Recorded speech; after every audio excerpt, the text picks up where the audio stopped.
어느 부부가 예배를 하고 돌아가면서 서로 나눈 이야기입니다. 네, 저희 교회 부부는 아니고요. 저희 부부도 아니고요. 예화입니다. 네, 너무 심각하게 듣지 마시고 아내가 부부 예배를 끝나고 남편과 같이 돌아가면서 차에 타서 남편한테 이렇게 얘기합니다. 여보, 오늘 보니까 김 집사님네 자동차가 제네시스로 바뀌었던데 당신 보았어요? 남편이 아니, 못 보았어. 그러자 아내가 얘기합니다. 그러면 박 장로님 사모가 오늘 구찌 가방 들고 온 건 당신 봤어요? 그러자 남편은 몰랐어. 그러자 아내가 얘기합니다. 그럼 오늘 설교할 때 목사님 넥타이가 조금 삐뚤어져 있는 것은 당신 보았어요? 물어봤더니 남편은 설교 듣느라 정신이 없어서 보지 못했다라고 얘기합니다. 그럼 오늘 찬양대에 섰던 이 집사님 입술이 너무 진하게 칠해진 건 당신 봤어요? 하고 물어봤습니다. 그것도 못 봤는데, 아니 당신은 예배 시간에 도대체 무엇을 하고 있었기에 그걸 하나도 못 보았나요? 예배 시간에 졸았어요? 잠만 잤어요? 남편이 대답합니다. 목사님이 설교하실 때 나를 위해서 돌아가신 예수님의 그 십자가가 내 눈을 가리워서 눈물만 흘리다 보니 당신이 얘기한 것을 하나도 못 보았다라고 대답합니다. 우리가 웃으면서 들었지만 예배는 보는 것이 아닙니다. 담임 목사님께서 말씀하셨던 것과 같이 예배는 드리는 것입니다. 무엇을 드려야 되겠습니까? 예배를 통해서 내 몸과 내 마음과 나의 전 인격을 하나님 앞에 올려드려야 됩니다. 오늘 헌신 예배로 하나님 앞에 헌신을 다짐하는 우리 이남성교회 회원 여러분들이 오늘 예배의 자리에 나와서 예배드리면서 하나님 앞에 헌신하겠다고 늘 기도하며 충성을 다짐하는 여러분들이 여러분의 몸과 마음으로 교회의 여러 곳을 봉사하고 헌신하는 것도 중요하지만 가장 먼저 우리의 몸을 하나님 앞에 예배를 통해서 올려드려야 한다는 것입니다. 우리의 몸을 진정 헌신이 필요한 곳이 바로 어디입니까? 오늘 우리가 예배드리고 있는 이 예배의 자리라는 것입니다. 몸을 들여서 교회에서 봉사하는 것도 좋지만 우리가 진정 하나님 앞에 헌신하고 예배해야 된다는 것입니다. 예배의 자리에서 몸을 들여 하나님 앞에 예배해야 됩니다. 몸을 들여서 하나님 앞에 예배하는데 그저 예배의 자리에 몸만 나와 있으면 그것이 하나님께 드려지는 예배가 되겠습니까? 하나님은 많은 성경 말씀을 통해서 너희들이 내게 예배 드린다 하더라도 그 예배를 내가 다 받지 않는다라고 말씀하고 있습니다. 같은 이 시간 전국에 있는 수천 개, 수만 개의 교회가 하나님 앞에 오후 찬양 예배를 드리고 많은 성도들이 하나님 앞에 예배를 드린다 할지라도 하나님께서 그 예배를 다 받지 않으신다는 것입니다. 하나님이 받으시는 예배는 어떤 예배입니까? 하나님이 받으시기 원하시는 헌신의 예배는 무엇입니까? 오늘 우리가 함께 읽은 본문의 말씀을 잘 살펴보면 우물가에 물을 기르러 나온 사마리아 여인과 예수님과의 대화에서 시작되는 말씀의 마지막 부분의 말씀이 바로 오늘 저와 여러분들이 함께 읽은 말씀입니다. 그런데 오늘 우리가 읽은 19절의 말씀을 잘 살펴보면 어떻습니까? 사마리아 여인은 지금 예수님과의 대화를 통해서 지금 자신과 대화하는 상대가 단순히 유대인이 아니라 메시아 선지자임을 깨닫게 됩니다. 그래서 당신은 선지자입니다 라고 고백하고 있다는 것입니다. 그리고 생뚱맞게 선지자라는 고백 이후에 지금 사마리아 여인은 예수님에게 무엇을 물어보고 있습니까? 예배에 관해서 물어보고 있습니다. 진정한 예배가, 예루살렘에서 드리는 예배가 진정한 예배입니까?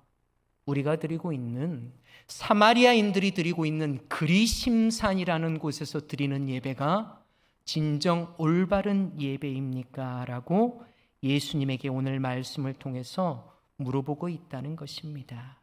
그런데 오늘 예수님의 대답은 어떻습니까? 진정한 예배는 예루살렘에서 드리는 유대인의 예배가 아니라 예루살렘에서 드리는 예배도 아니다라고 오늘 예수님은 사마리아 여인에게 말씀하고 있다는 것입니다. 오늘 21절 말씀을 보면 예루살렘에서 드리는 예배도, 그리심산에서 드리는 그 예배도 하나님이 받으시는 진정한 예배는 아니다라고 오늘 예수님께서는 사마리아 여인에게 말씀하고 있습니다. 그리고 이제 22절의 말씀을 통해서 예수님은 뭐라고 말씀하고 있습니까? 하나님의 이름으로 드리는 예배라 할지라도 하나님이 받으시는 예배가 있다라고 말씀합니다. 하나님의 이름으로 드리는 예배라고 할지라도 하나님이 받지 않는 예배가 있다라고 말씀하고 있다는 것입니다.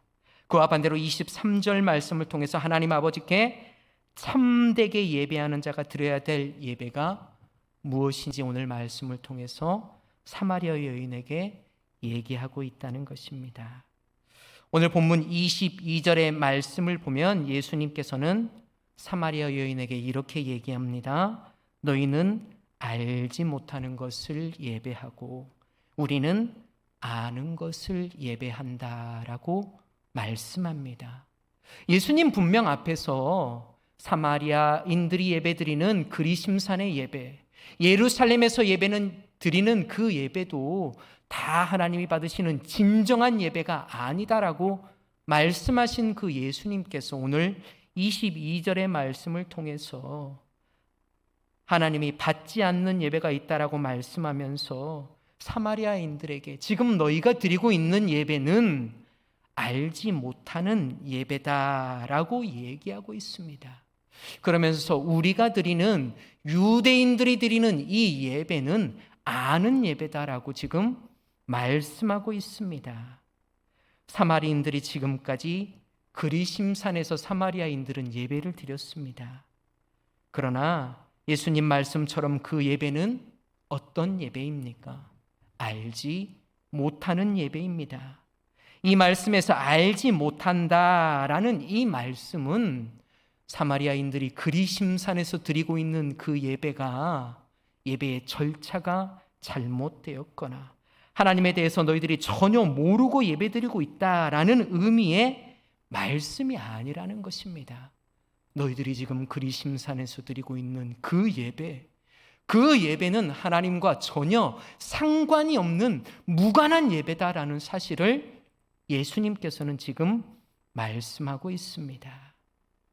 구약시대 하나님께서는 무엇이라고 명령하셨습니까? 너희들이 예배드릴 처소, 너희들이 예배를 드릴 장소는 예루살렘이다. 그 성전에서 너희는 나에게 예배드려야 된다라고 명령하셨습니다. 그러므로 예루살렘 성전을 제외한 그 어떤 곳에서도 예배드리는 것은 하나님 말씀에 제대로 순종하는 예배가 아니었습니다.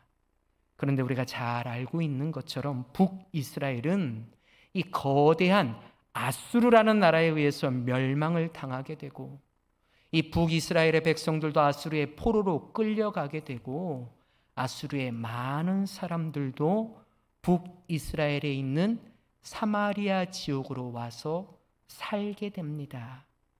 그래서 사마리아 사람들은 어떻습니까? 자연스럽게 이 아수르의 다른 민족과 혼혈이 이루어지게 됩니다. 혈통의 순수성을 잃어버리게 됩니다. 이후에 본국으로 돌아와 성전을 재건하는 유대인들과 함께 이 사마리아인들은 성전을 함께 재건하려고 할 때 유대인들은 순수한 혈통을 지키지 못한 사마리아 사람들을 이방 사람들 같이 여기며 함께 성전 건축을 하지 못하게 합니다. 이때부터 사마리아인들은 그리심산에서 예배의 초소를 짓고 그곳에서 예배를 드리게 됩니다. 사마리아인들이 유대인들과 아무리 사이가 좋지 않더라도 유대인들을 통하지 않고는 하나님 앞에 의미 있는 예배를 드릴 수가 없었습니다.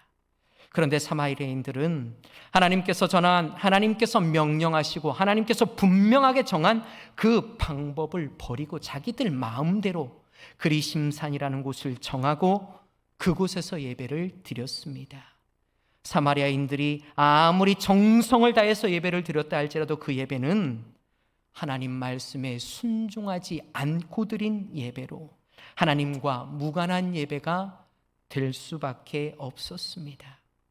예배의 장소가 중요한 것이 아니라는 것입니다. 중요한 것이 무엇입니까? 순종의 여부가 중요하다는 것입니다. 우리가 오늘 드리고 있는 예배가 하나님 말씀에 순종하여서 드리고 있는 예배인지 순종하지 않고 내 뜻과 내 생각과 내 마음대로 드리고 있는 예배인지 그것이 중요하다는 것입니다. 우리가 잘 알고 있는 하나님께서 이스라엘 백성들에게 처음으로 제대로 된 예배에 대해서 말씀하고 있는 구약 성경 레위기의 말씀을 잘 살펴보면 하나님께서는 이스라엘 백성들에게 너희가 나에게 어떻게 제사해야 되는지, 나에게 어떻게 예배해야 되는지에 대해서 분명하게 말씀해 주셨습니다. 레위기 1장 말씀에 나와 있는 이 번제의 제사만 보더라도 어떻습니까? 제사를 드리는 방법과 절차가 매우 복잡합니다. 하나님 앞에 예배를 드리는 백성은 흠이 없는 하나님께서 정한 짐승을 선택하여서 그 짐승을 성막 앞으로 데려와야 됩니다. 그리고 그 짐승의 머리에 안수하고 자신의 죄를 짐승에게 전가시킨 후에 속죄를 받을 수 있습니다.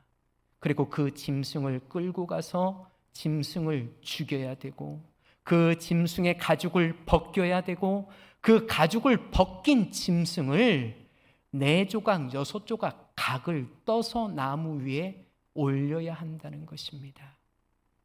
제가 처음 레위기 1장의 말씀을 읽으면서 그런 생각을 해보았습니다. 왜 하나님께 이렇게 복잡하게 예배를 하게 하실까? 왜 이렇게 복잡한 절차와 방법대로 하나님 앞에 예배하라고 하셨을까? 레위기 10장의 말씀을 보면 하나님께서 말씀하시고 명령하신 불이 아닌 다른 불로 하나님 앞에 예배드렸던 아론의 아들들이 불을 통해 죽임을 당하는 장면이 나옵니다. 하나님께서는 하나님이 정한 방법대로 예배하기를 원하셨다는 것입니다. 왜 이렇게 복잡한 방법과 절차에 따라서 예배를 드리라고 하나님은 명령하시고 말씀하셨겠습니까? 우리 생각에 그냥 마음과 정성만 다해서 하나님 앞에 예배 드리면 그 예배 하나님께서 기쁘게 흠양하실 것 같은데 하나님은 그러지 않으셨습니다. 하나님께서 정한 방법대로 순종하여 예배 드리는 그것이 바로 예배이기 때문입니다. 제가 초대교회 청소년부에 와서 설교하면서 아이들에게 예배에 관해서 설교한 적이 있습니다. 예배가 무엇이냐? 내 마음대로 드리는 것이 예배가 아니다. 예배는 하나님이 정한 방법대로 하나님께서 정한 절차에 따라 드리는 것, 그것이 바로 예배다라고 우리 아이들에게 말씀을 전한 적이 있습니다. 하나님께서 정한 방법대로 하나님께서 말씀하신 그 말씀에 온전히 순종하여 드리는 것이 그것이 바로 제사이며 예배라는 것입니다. 예배란 하나님의 정한 방법대로 순종해서 드려야 됩니다. 앞에서 언급한 것 같이 오늘날에도 드리는 예배 가운데 하나님의 이름으로 드려지는 예배가 있습니다. 하나님께서 수많은 사람들이 드리는 그 예배 가운데에서도 하나님이 받는 예배가 있고 받지 않는 예배가 있다는 것입니다. 오늘 본문에 말씀한 것 같이 하나님께서 알지 못하는 나하고 전혀 상관없는 예배를 너는 드리고 있다라고 하나님 우리에게 말씀하고 계시다는 것입니다. 하나님 뜻과 방법에 따르지 않는 예배, 사람의 뜻에 따라서 사람의 방법대로 드리는 인본주의적인 예배, 앞에서 언급한 것처럼 내 생각을 가지고 내가 편한 대로 내 상황에 따라서 하나님 앞에 드리는 예배, 그 예배를 오늘 예수님께서는 알지 못하는 예배다라고 우리에게 말씀하고 있습니다. 오늘 예배의 자리로 나온 여러분, 하나님 앞에 드리는 예배, 하나님께서 기쁘게 받으시는 예배, 하나님께서 흠양하시는 예배는 내 생각대로, 내가 편한 대로, 내가 상황이 안 돼서 예배의 자리에 못 나온다고 안 나오는 예배, 이거 하나님 받으시는 예배 아니라는 것입니다. 하나님의 말씀대로 순종하여서 하나님께서 정해주신 그 방법대로 나와 하나님 앞에 드리는 예배가 하나님께서 받으시고 기뻐하시는 예배입니다. 오늘 본문 23절의 말씀을 통해서 하나님이 받으시는 참된 예배가 무엇인지 예수님은 다시 한번 얘기하고 있습니다. 오늘 22절 말씀에 아는 예배를 드렸던 유대인들은 아는 예배를 드렸다라고 말씀하고 있는데, 이 아는 예배를 드렸던 유대인들을 염두에 두고 하신 말씀이 바로 23절 말씀을 통해서 하나님 앞에 드리는 참된 예배가 이것이다 라고 지금 예수님은 사마리아 여인에게 말씀하고 있습니다. 유대인들은 하나님 말씀에 순종하는 예배를 드렸습니다. 하나님께서 정한 예배, 하나님께서 말씀하신 그 말씀에 순종하는 예배를 드렸지만 마음의 중심을 드리는 예배를 하나님 앞에 드리지 않았습니다. 그저 예배의 형식만을 중요시하는 예배, 마음은 있지도 않지만 예배의 자리에 나와서 형식만을 중요시하며 하나님 앞에 예배 드릴 때 하나님은 너희의 예배를 내가 받지 않는다라고 말씀하셨습니다. 예수님께서는 하나님을 아는 예배, 말씀에 순종하는 예배를 넘어서 아버지께 참되게 예배하는 자가 되어야 한다라고 말씀하고 있습니다. 주님께서 말씀하시는 참된 예배는, 하나님께서 찾는 참된 예배는 오늘 우리가 읽은 말씀에 나와 있는 것과 같이 영과 진리로 하나님 앞에 드리는 예배, 그 예배를 하나님께서는 기쁘게 받으십니다. 그런 예배를 드리는 자를 하나님은 오늘도 찾고 계십니다. 그렇다면 과연 영과 진리로 드리는 예배는 어떤 예배이겠습니까? 오늘 23절 말씀에 나와 있는 이 영과 진리에서 영은 인간의 마음과 영혼과 중심을 이야기합니다. 즉 마음의 중심을 얘기하고 있다는 것입니다. 예수님 시대처럼 꼭 성전에 드리는 예배도 중요하지만 예배 드리는 장소가 어디가 되어야 되겠습니까? 나의 마음의 중심이 되어야 한다는 것입니다. 참된 예배의 장소는 우리의 마음의 중심입니다. 몸만 예배의 자리에 나와 있는 것을 넘어서 영으로 예배를 드려야 되는데, 그저 몸만 예배의 자리에 나와 드리는 예배는 오늘 하나님께서 말씀하시는 영으로 드리는 예배가 되지 못합니다. 전심을 다해 하나님께 예배드리고 나의 죄를 해결해 주시고 예배에 드려야 하는 재물의 문제를 영원히 해결해 주신 것에 대한 감격, 죄 사함의 은혜가 없는 예배는 결코 마음의 중심으로 드리는 예배가 아닙니다. 결코 영으로 드리는 예배가 될 수 없습니다. 앞에서 제가 잠깐 여러분에게 언급한 레위기 제사에 관한 말씀을 보면 이 제사를 하나님 앞에 드릴 때, 하나님 말씀에 순종하는 그 말씀에 예배를 드릴 때 분류되어 있습니다.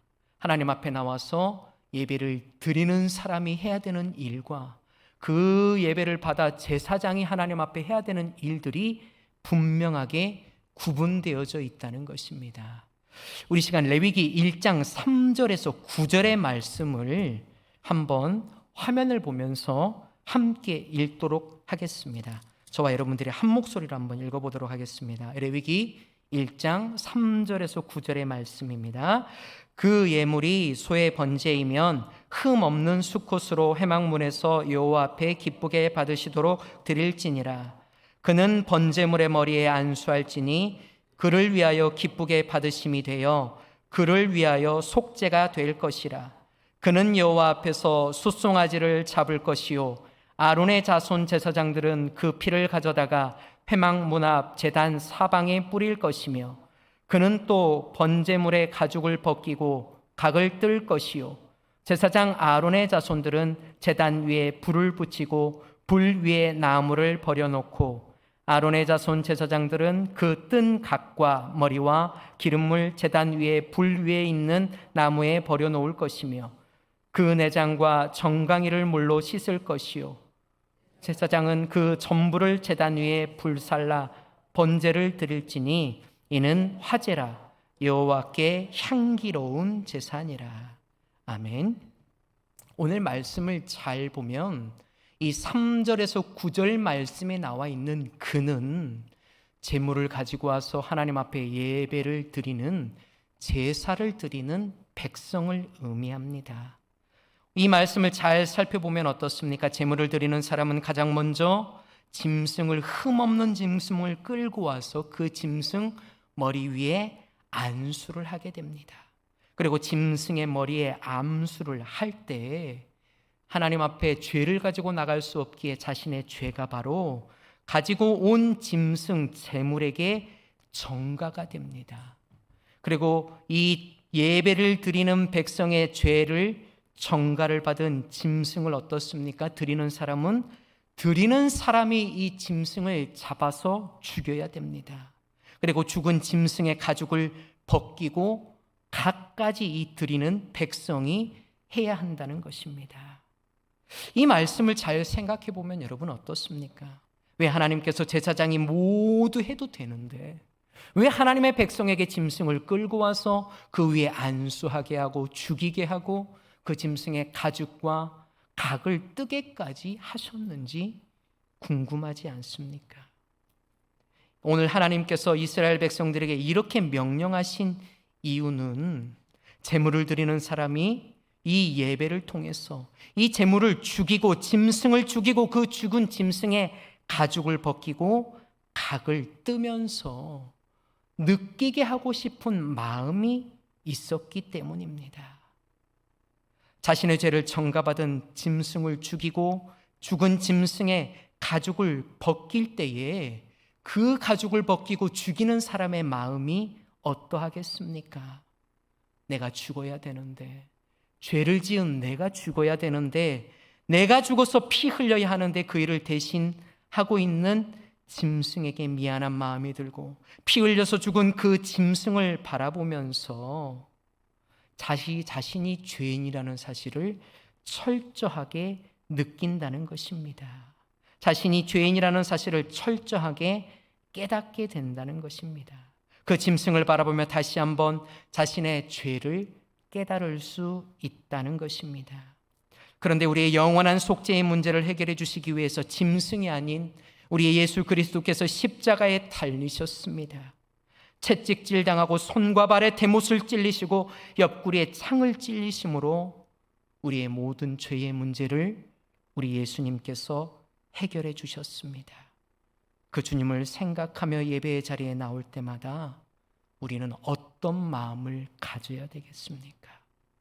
우리의 영원한 속죄의 문제를 해결해 주신 그 주님의 순환을 고난을 생각하며 다시 한번 나는 하나님 앞에 죄인이 될 수밖에 없다는 사실을 깨닫고 그 마음을 가지고 하나님 앞에 나올 수 있어야 합니다.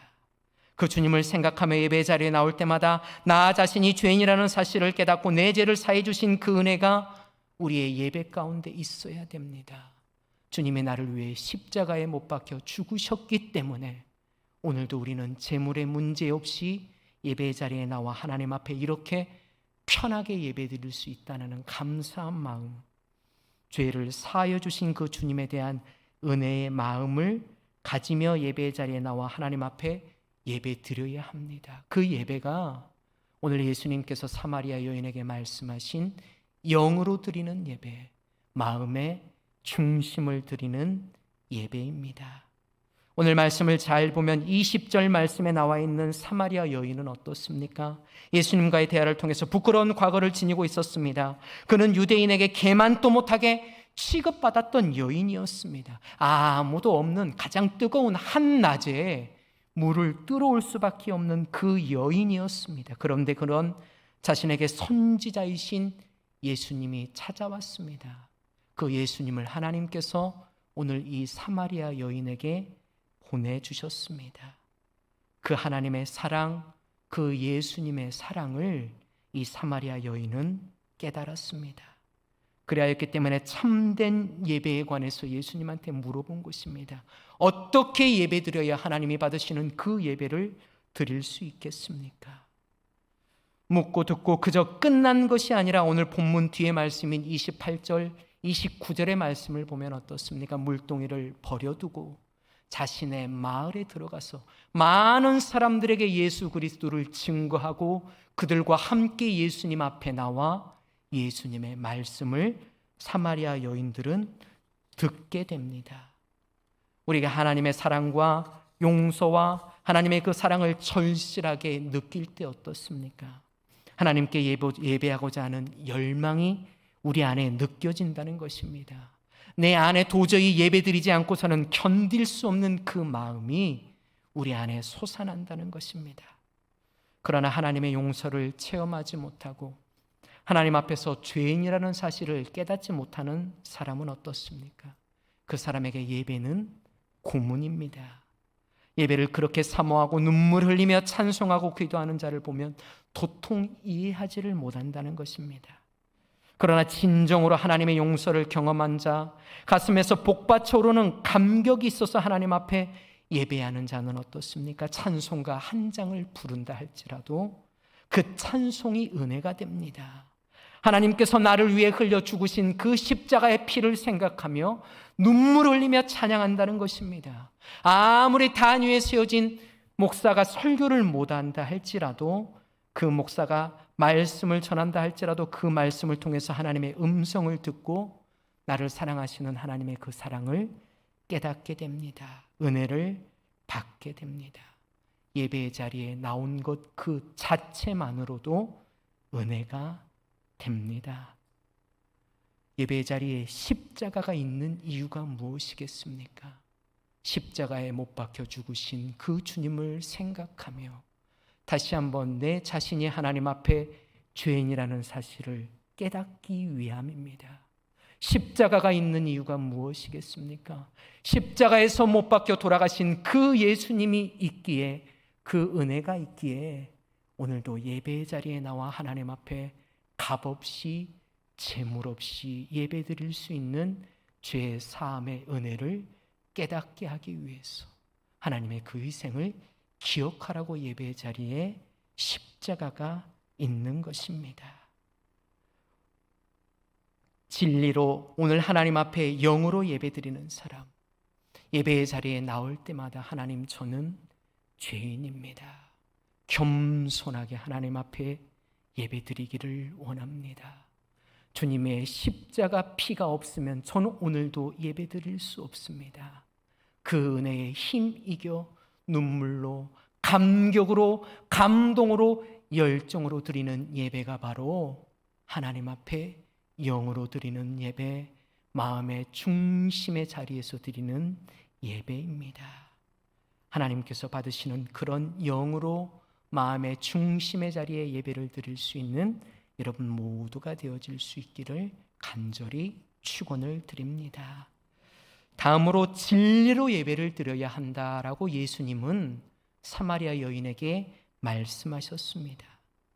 예수님 당시에 바리새인들은 예배의 자리에 나오면서 나는 일주일에 몇 번 금식했지, 나는 얼마의 헌금을 하나님 앞에 드렸지라고 생각하면서 하나님께서 자신을 생각해 주실 것으로 여기며 예배의 자리에 나왔습니다. 하나님은 이런 유대인들을 향해서 정직하지 못한 자들이다라고 말씀하고 있습니다. 진리로 예배드린다는 것은 하나님 앞에 정직함으로 예배를 드리는 것입니다. 하나님 앞에 정직한 사람은 하나님 앞에 기도하였던 세리와 같이 자신의 죄악된 삶을 감히 하나님 앞에 고백하지를 못합니다. 주님, 저는 죄인입니다. 하나님 앞에 감히 고개를 들고 예배드리지도 못하고 하나님 앞에 감히 고개를 들고 기도하지도 못하는 그런 죄인이 바로 저입니다라고 세리는 고백하였습니다. 오늘 24절 말씀은 뭐라고 말씀합니까? 하나님은 영이시니라고 말씀합니다. 우리는 다른 사람의 속사정을 알지 못하지만 영이신 하나님은 어떻습니까? 우리의 모든 사실을 알고 계십니다. 우리가 오늘 예배에 어떤 마음을 가지고 나왔는지, 예배의 자리에 나오기 전에 우리의 일주일에 우리의 삶이 어떤 삶을 하나님 앞에 살았는지 영이신 하나님은 모든 것을 알고 계십니다. 그리고 하나님 앞에 나와 참으로 회개하며 정직함으로 나오는 예배자들을 하나님은 찾으시고 그 예배자가 드리는 예배를 하나님은 기쁘게 받으십니다. 예배 자리에 일찍 나와 하나님 앞에 지난 한 주간 부끄러웠던 자신의 삶을 아는 하나님 앞에 회개하며 예배드리는 성도, 그 성도가 바로 하나님 앞에 정직함으로 예배드리는 성도입니다. 하나님, 지난 한 주간 감히 하나님 앞에 예배드리기에 부끄러운 삶을 살았지만 오늘도 겸손하게 주님 앞에 나의 잘못을 회개합니다. 용서하여 주시고 부족한 나의 모습을 통해서 하나님 나의 예배를 받아 주시옵소서. 이런 기도가 우리의 예배 전에 필요하다는 것입니다. 죄인이라는 사실을 깨닫고 그 주님 앞에 겸손하게 회개하며 정직하게 예배드릴 때 그 예배를 하나님은 진리로 드리는 예배로 기쁘게 받아주신다는 것입니다. 예배 시간에 딱 맞춰 나와 회개 없이 그저 앉아서 하나님 앞에 드리는 그 예배, 우리의 모든 잘못을 아는 하나님 앞에 뻔뻔하게 드리는 그 예배를 하나님은 받지 않으십니다. 우리의 모든 것을 아시는 하나님 앞에 나올 때 우리는 죄인이라는 사실을 깨닫고 그 주님 앞에 겸손하게 회개할 수밖에 없습니다. 영이신 하나님 앞에 정직함으로 예배할 수밖에 없다는 것입니다. 사랑하는 초대교회 성도 여러분, 하나님께서는 오늘도 하나님 앞에 정직하게 마음의 중심을 다해 예배드리는 한 사람 한 사람을 찾고 계십니다. 오늘 본문 23절 말씀에 하나님께서는 자기에게 이렇게 예배하는 자들을 찾으시느니라. 하나님께서는 오늘도 내 생각이 아닌 하나님 말씀에 순종하는 예배자를 찾고 계십니다. 내가 편한 내 방법이 아니라, 때로는 상황이 안 된다고 예배 자리에 나오지 않는 그 예배가 아니라 하나님이 정하신 그 방법대로 하나님께서 말씀하신 그 말씀에 순종하여 하나님 앞에 예배드리는 아는 예배를 우리가 드리기를 원하십니다. 나 자신이 하나님 앞에 죄인이라는 사실을 철저하게 깨닫고 그 죄를 사하여 주신 그 하나님의 은혜로 하나님 앞에 예배드리는 그 예배자를 하나님은 오늘도 찾고 계십니다. 겸손하게 우리의 모든 행실을 아는 그 주님 앞에 나의 죄를 하나님 용서하여 주시옵소서. 예배드리기에 부족한 나의 예배를 하나님 받아 주시옵소서 하며 회개하며 하나님 앞에 예배드리는 정직한 예배자를 하나님은 오늘도 찾고 계십니다. 오늘 말씀을 통해 여러분이 그런 예배를 드리는 예배자가 되어지기를 원합니다. 오늘 말씀의 제목처럼 영과 진리로 예배하는 예배자가 여러분 모두가 되어질 수 있기를 주님의 이름으로 간절히 축원을 드립니다.